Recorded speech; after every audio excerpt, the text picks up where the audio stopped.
11 en punto, estamos en vivo. Recuerden que pueden mandarnos un mensaje de texto con sus opiniones, sus preguntas.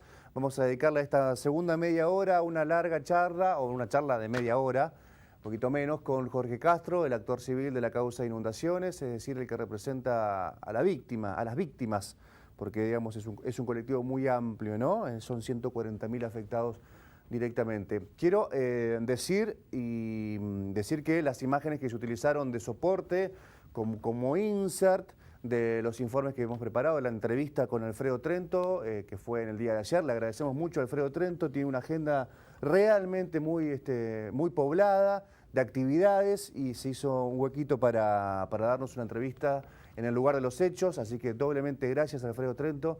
Es un ingeniero que además es muy respetado en toda la región y en el país, que tuvo que suspender sus actividades, prenderse a la idea que le propusimos un día antes, y la verdad que estuvo fantástica la explicación de Alfredo Trento. Quería decir que los inserts utilizados, las imágenes de soporte, son para mí, tal vez, insisto, y no quiero, y voy a pecar, digamos, de redundante, pero para mí, si no es el mejor informe, le pasa raspando, el mejor documental sobre las inundaciones se llama La Lección del Salado. Es totalmente producido por Cabri Diario allá por el 2003, y con información de archivo, con imágenes de archivo, con entrevistas de archivo.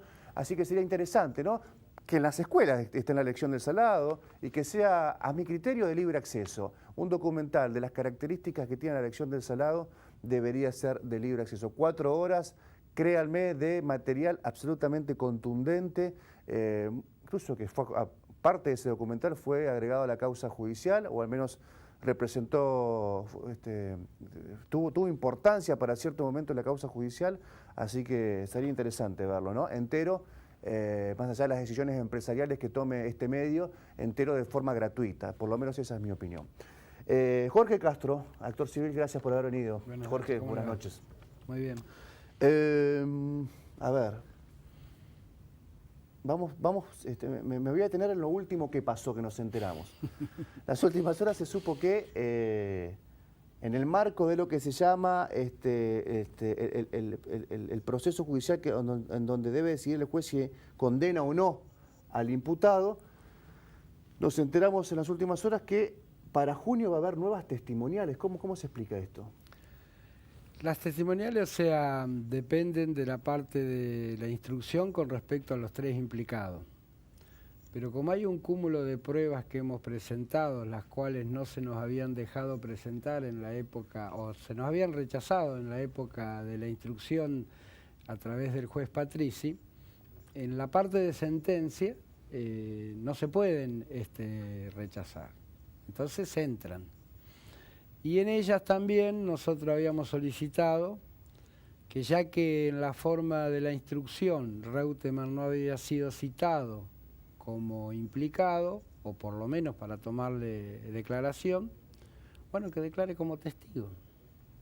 Entonces lo va a tener que hacer, se amparará en sus fueros de legislador, pero hoy, digamos, la noticia tiene mucho que ver, ¿no? En este sentido, es raro que el vocero sea Oroño.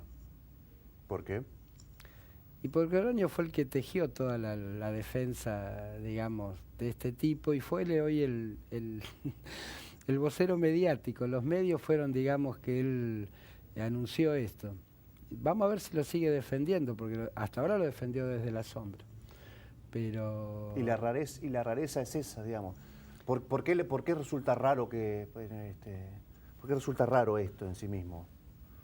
¿Porque adelanta una jugada, digamos? No, simplemente, digamos, que siempre el exgobernador hace hablar a su, digamos, escudero. Y siempre se reserva. O sea, hace poco se hizo hacer una entrevista por el padre Ignacio en Rosario, salió hablando de la justicia, digamos. La verdad que este país y esta provincia es demasiado generosa. ¿Cuáles son las responsabilidades? ¿Son iguales las responsabilidades de Frati Berli, Frati, ex director de Obras Hidráulicas, Ricardo Frati, Edgardo Berli, ex ministro de Obras Públicas, y Marcelo Álvarez, ex intendente de la ciudad de Santa Fe. Los tres imputados y procesados en esta causa judicial. ¿Son responsabilidades parecidas? ¿Son responsabilidades idénticas? ¿Son responsabilidades distintas? Pasaron 10 años, hay mucha gente que se está enterando tal vez ahora de quién es quién. Los también. tres están englobados en estrago culposo agravado, por lo que la justicia santafesina reconoce 18 muertes. Ahora, desde el punto de vista de la verdad histórica, nosotros creemos que Álvaro y Berli están en un nivel y Frati estaría en otro, porque Frati fue el único que avisó.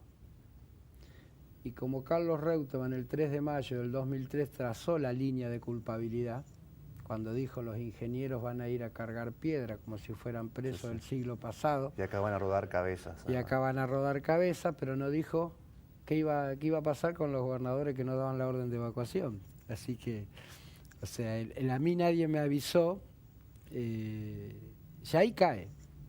Ya había caído antes, digamos, o sea, porque cuando era el 26 de abril, dicen lo que vos nombrás del documental de Cable Diario, cuando él dice que va a haber miles de evacuados en la ciudad de Santa Fe, ya ahí demostraba que sabía, digamos, que había un peligro subyacente sobre la ciudad. Y muy grave, porque si vos hablás como gobernador de la provincia que va a haber miles de evacuados, eso sería muy importante que ustedes en algún momento lo pasen. Son 2 o 3 minutos, en la cual Reutemann o tiene la bola de cristal o el mago Dingo, digamos que... es un oráculo, ¿no? O es un oráculo, y ¿cómo sabía? Después hay otras pruebas más, digamos, en las cuales Alfredo se destacó muy bien el hecho de que la pericia oficial, no lo decimos nosotros, no lo dice solamente el perito o el delegado técnico nuestro, lo dice la pericia oficial, lo cual la defensa ha tratado de voltear de todas las formas. Los tres abogados de los tres implicados ha tratado y ha demorado la causa para, digamos, no llegar a esta instancia. Y esa pericia dice claramente, la ciudad de Santa Fe se tenía que haber evacuado 24 horas antes, Alfredo opina 48 porque sabe el horario en que se abandonó la defensa de calle Gorostiaga, que fue el domingo a las 7 de la tarde, y con lo cual Reutemann, digamos, en una instancia de instrucción, y tiene que explicar muy bien, o sea, ¿por qué? Porque la Ley de Defensa Civil en su artículo 3 dice claramente que el único facultado para una orden de evacuación, y más de la ciudad capital, y estando el intendente ausente, porque hay que recordar que Álvarez desapareció después de las 9 de la mañana, era él. Reutemann era el responsable, digamos, en su condición de gobernador de dar la orden de evacuación. Y el resto, y Marcelo Álvarez, ¿qué responsabilidad tuvo concretamente, digamos? Porque la que habló. Habló, o sea, la responsabilidad... a ver, yo ahora nos reímos, pero no es para reírse. ¿Pero ¿no? ¿Es haber sido únicamente inexacto la responsabilidad de Marcelo Álvarez? No, vos no podés... Me gustaría que lo amplíes, digamos, porque una vez se dice, y la responsabilidad es que, como se suele decir, se fue de boca en el ET10 temprano, desinformando en realidad, desinformando. En realidad estamos ante una oportunidad histórica de saber quién lo desinformó a Marcelo Álvarez. Hay que recordar que es arquitecto, pero indudablemente hizo un papel realmente que lo condenó, o sea...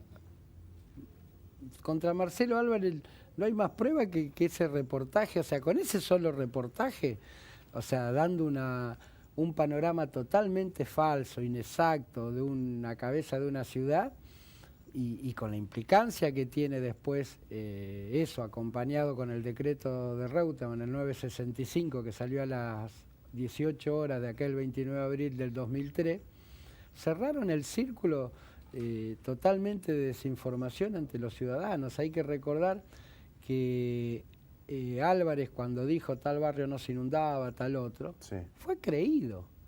Y que después, en muchas de toda esa zona del oeste, la luz se cortó por el avance del agua. Y no hubo más radio, no hubo más comunicación. Entonces la gente se quedó con ese mensaje. A lo cual a todos nos pasó, yo vivía en Barrio Romo, o sea, el agua nos sorprendió, porque vos normalmente, como es la actividad laboral en Santa Fe, vos te vas a laburar a las 8 de la mañana, o distinto, pero hay un gran número de personas. Yo me fui a trabajar a las 8 de la mañana y hasta las 12... te quedaste con esta información. Te metés en el laburo, o sea, Claro. y realmente recién a partir de las 11, 10 y media de la mañana, los canales capitalinos empezaron a pasar imágenes de acá, o sea, pero eso hay que ser muy claro, la inundación de Santa Fe se transmitió en vivo y en directo, o sea, las imágenes que se tienen juntando todo, eso es gravísimo, porque la mayor cantidad de muertos están en Barrio San Lorenzo, Barrio Chalé y Barrio Centenario. Ahí el agua llegó a la tardecita noche. Que hoy vos haces un reflejo con lo que pasó en La Plata y que es, salvando la diferencia que es por agua de lluvia, pero cuando el agua llega de noche a una casa, si no hay un conjunto familiar, la persona que vive sola, no solo pierde todas las referencias, sino que puede estar incapacitada, disminuida. Por cierto, eso objetivamente es así. Y vos no sabés dónde están porque todas las cosas se mueven de lugar. Entonces, y las aberturas no abren. Entonces, en un radio de 6 cuadras del barrio Centenario hay 13 muertos. Y ahí el agua vino por atrás y por adelante, o sea, entró como torrente. O sea, hay que recordar las imágenes del Club Colón y cantidades de hechos que lo demuestran, que nadie alertó. El único que habló fue Fernando Páez, que justo la agarra cruzando el puente y llama a LT10 y lo dejan en contacto por el celular. Y él describe la entrada del agua en directo. Después van los canales de televisión y enfocan el desastre que se había producido. Pero eso se sabía que venía ocurriendo y que iba a terminar, digamos, en ese lugar porque es el punto más bajo de la ciudad. Te estoy diciendo desde el punto de vista ingenieril.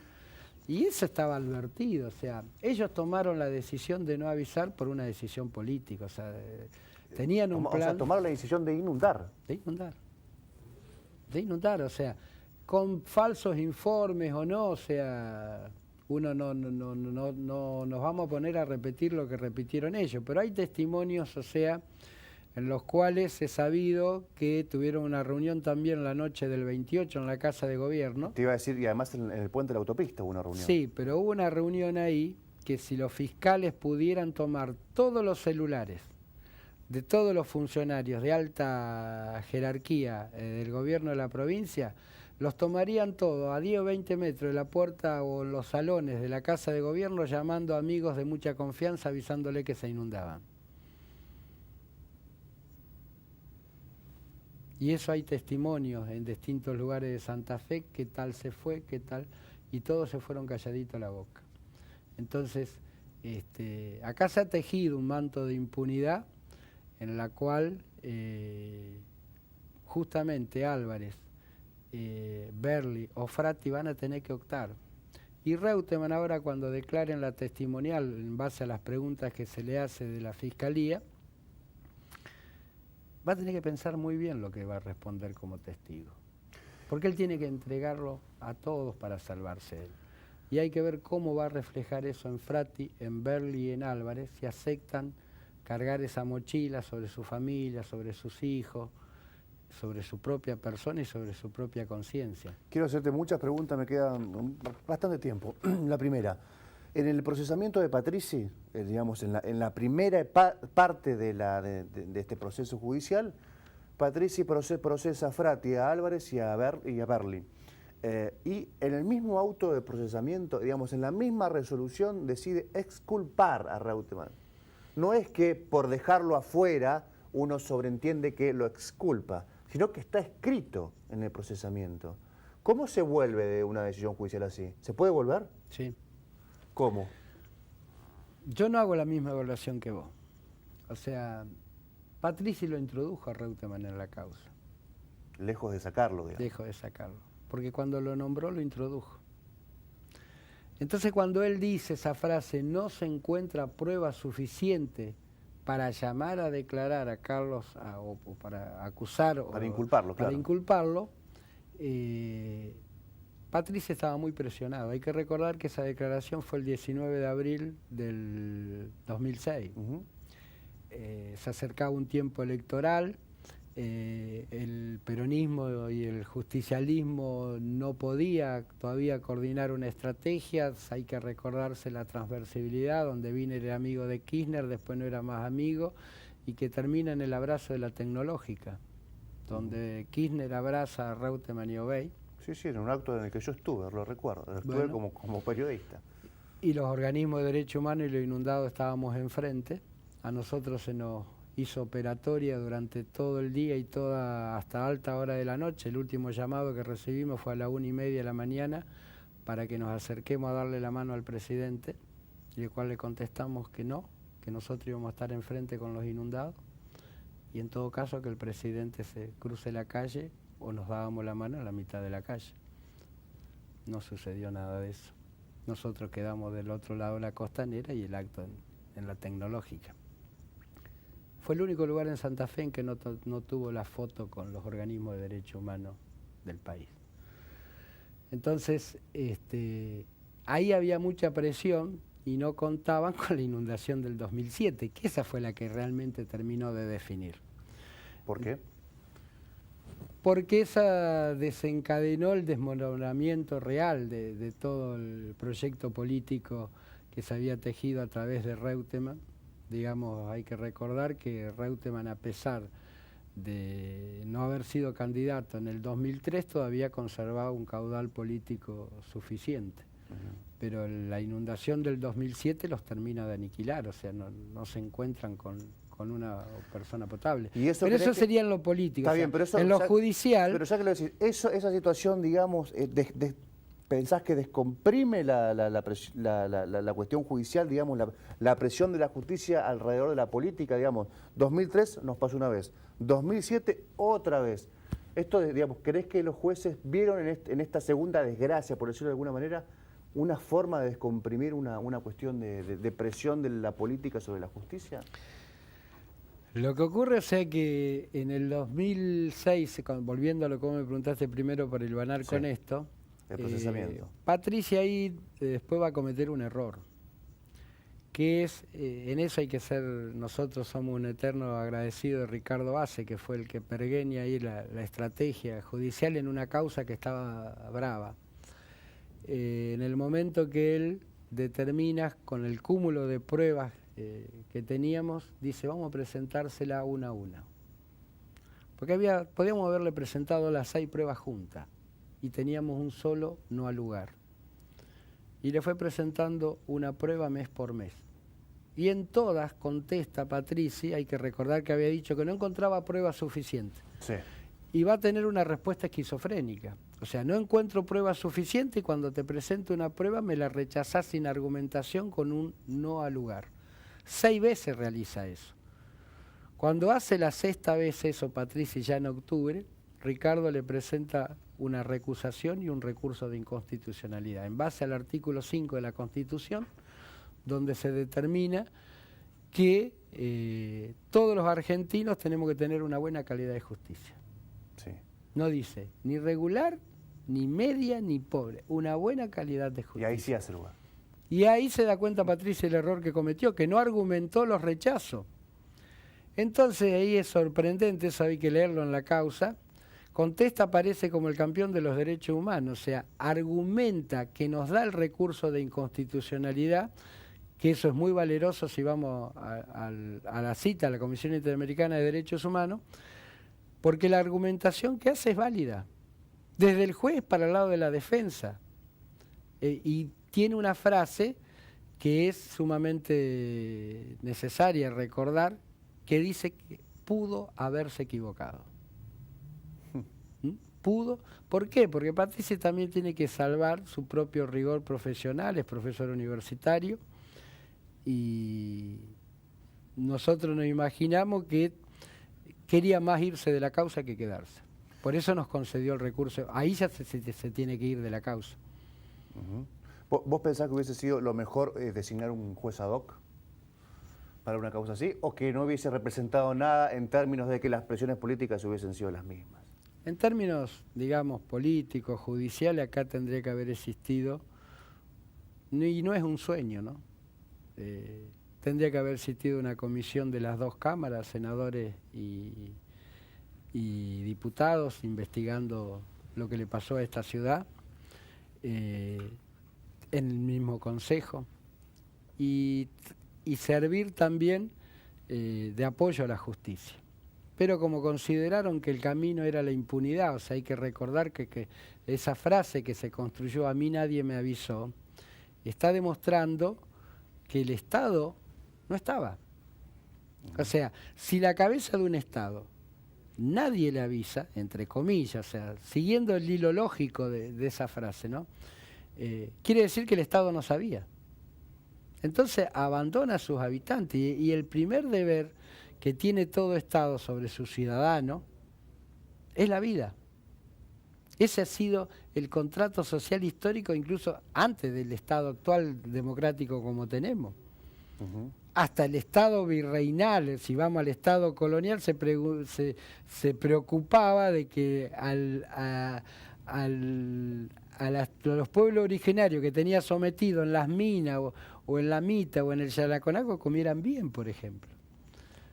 Acá nos dejaron morir, o sea, eso es, digamos, la gravedad, más la incapacidad del planeamiento de las obras y todo lo demás. Ellos pensaron en un momento que la inundación no iba a tener la magnitud y cuando se dieron cuenta era tarde. O sea, ¿por qué no pueden probar lo que te dice Alfredo de poder haber hecho un terraplén de una semana? Porque no pueden, Mercier no puede presentar una sola boleta de compra de piedra, porque para detener, o sea, vos también habrás conocido las declaraciones de los 3 ingenieros de vialidad que lo echaron como perro por decir la verdad. Sí. Y ellos dicen, no teníamos con qué defender. Hasta le tiraron un contenedor lleno de escombros y el agua lo bamboleó como un barrilete. Entonces la imprevisión fue total. Yo no sé por qué José D'Ambrosio quedó afuera de ese universo de imputados. Estuvo en el lugar de los hechos, tenía responsabilidad técnica, estuvo con Frati casi en todo momento. También no era su especialidad, increíblemente, esto que hablamos del Estado, la ausencia del Estado, además hay que agregarle que digamos que es veterinario D'Ambrosio, un veterinario a cargo de la vialidad provincial, digamos, una locura, un colmo, una locura. Ahora, yo no teníamos un ingeniero en salud. No es nada personal. No es porque me cae mal o me cae bien que D'Ambrosio, digamos, decida yo decir que debería haber estado imputado. Pero si uno recorre todos los recortes de diarios, no ver el expediente, recortes de diarios y entrevistas en medios, D'Ambrosio estuvo en todos lados, José D'Ambrosio, en todos lados, y decidiendo y viendo directamente lo que estaba pasando. Siempre me asombró que no haya quedado en el grupo. Pero esas pruebas están, o sea, cuando nosotros presentamos también las documentales de otros videos donde se lo entrevista en la circunvalación, y hay un pescador que le dice claramente que el río viene mal, eso es en marzo del 2003, lo que ha ocurrido, o sea, es tan nefasta esta causa desde el punto de vista de la justicia, que hay 3 fiscales que pasan por la causa y no acusan. No reúnen una sola prueba. Eso si llegamos a nivel internacional, mueren de parado. O sea, porque eso de que un fiscal no presente una sola prueba, no presente ningún reclamo, es gravísimo. Te hago la última pregunta antes de la pausa, porque pasó rápido. Yo sé la respuesta, y quisiera que vos me la cuentes. En el 2002 la provincia encargó un anteproyecto para lo que iba a ser el tramo 3 de la avenida de Circunvalación. Ese proyecto se lo encargó a una consultora Incosip de Entre Ríos, cuyo uno de los directores o socio gerente en su momento era un ex director de la Facultad de Ciencias Hídricas de la UNL. Escucharon bien, director de la ex Facultad de Ciencias Hídricas de la UNL. ¿Por qué ese anteproyecto del 2002 no pudo acceder la pericia oficial a ese proyecto? ¿Y por qué ustedes sí? ¿Y en base a qué? Digamos, ¿cómo lo encontraron? Escuchen bien esto porque es junio del 2002. Un anteproyecto que la provincia encarga una consultora para el tramo 3, para que diseñe el tramo 3 de la avenida de Circunvalación. ¿Dónde estaba ese proyecto? En un anexo del despacho de Patricia. O sea, cuando nosotros pedíamos autorización, en vialidad prácticamente íbamos y era una atención de perros, éramos peor que si tuviéramos rabia. Hay que reconocerle que la burocracia tiene muchas formas de ocultar las cosas. Si vos no sabías la letra exacta, el número exacto de cómo estaba guardado el expediente, no podías acceder. Todos sabían de qué estaban hablando, pero si no traían el código de barra, si digamos... no traíamos que decía el nombre exacto del proyecto y se fijaban en una computadora, entonces, si no, es como jugar al juego ese de que tenés que ir rellenando las letras y poniéndole hasta que completás la palabra, y si no sabes el código y el número como estaba archivado, estabas muerto. Pero en un momento era tal la persistencia que se tuvo, y en eso Alfredo y Teresita, que es la esposa de Alfredo, fueron una y otra vez acompañados de la parte legal y eran rechazados. En un momento tuvieron que acceder. En vialidad pasó que le abrieron una puerta y le dijeron ahí están, y era prácticamente imposible porque estaba todo archivado, y si no sabías qué caja tenías que abrir, corrías el riesgo que te hicieran una causa a vos, que estuvieras abriendo cosas que no tenías que hacer. Y cuando se llega al anexo que tenía Patricia en el coso, mientras el personal judicial vigilaba lo que Alfredo estaba revisando, la esposa de Alfredo ve una caja con nada más que el año, 2002, insignificante, y la baja. Y ahí estaban el plano 33 y el plano 34, que era el proyecto, el anteproyecto ejecutivo del tramo 3, cosa que Reutemann había negado en la conferencia del 3 de mayo, que no había nada. Y era junio del 2002. En la conferencia de prensa del 3 de mayo. De la tril de la estructura con... Y que el agua se medía con un palito. Tráeme por favor, Mariano, ya tengo... Bueno, vamos a levantar el corte comercial porque tráemela. Así nomás desprolijo, gracias, te agradezco. Vamos a levantar el corte comercial porque la verdad que hicieron 1200 señas, tienen razón, pero lo vamos a levantar excepcionalmente hoy y nos vamos a despedir. Me gustaría que vos convoques a la movilización del lunes. Bueno, el lunes... exactamente 10 años el lunes. Creemos que el lunes, digamos, más con los hechos que han ocurrido en Buenos Aires, en el conurbano bonaerense y La Plata, ha vuelto a sensibilizar y ha abierto muchas heridas que estaban... la gente tiene necesidad también de encontrar respuesta. Pero vamos a hacer un acto que va a ser a las 18 horas en la Plaza 25 de Mayo, va a venir gente de otros lugares, va a venir gente de Rosario, tal vez de Rafaela, y de todos los pueblos que están cerca de Santa Fe, que sufrieron más que nada la inundación del 2007. Y nosotros, digamos, como organismo de derechos humanos, nos vamos a concentrar con distintas agrupaciones estudiantiles y políticas en la Plaza del Soldado a las 17 horas, para marchar a la plaza a las 17:30. Gracias, Negro Castro, gracias por la visita. Como todos los jueves de abril, nos despedimos encendiendo una vela para que ilumine a la justicia, para que los inundadores paguen sus culpas como cualquier vecino, y para no olvidar. No, ha pasado mucho tiempo, pero parece, por más que sea una frase remanida, un lugar común, pareciera que fuese ayer. Todo está tan a flor de piel, todo es tan epidérmico que nos sorprende cómo todavía tenemos tanta precisión de lo que pasó hace 10 años. ¿Será que nos afectó tanto? ¿Y será que nos afecta también la impunidad? Y quiero decir que la lección del Salado, el documental, uno de mis preferidos acerca de la inundación, se va a emitir por esta señal sábado y domingo a las 22. Ustedes también tendrían que estar, como mucha gente, inundados o no, el día lunes a las 18, recordando los 10 años de la inundación y clamando por justicia. Nos despedimos, nos vemos en 7 días. Chau.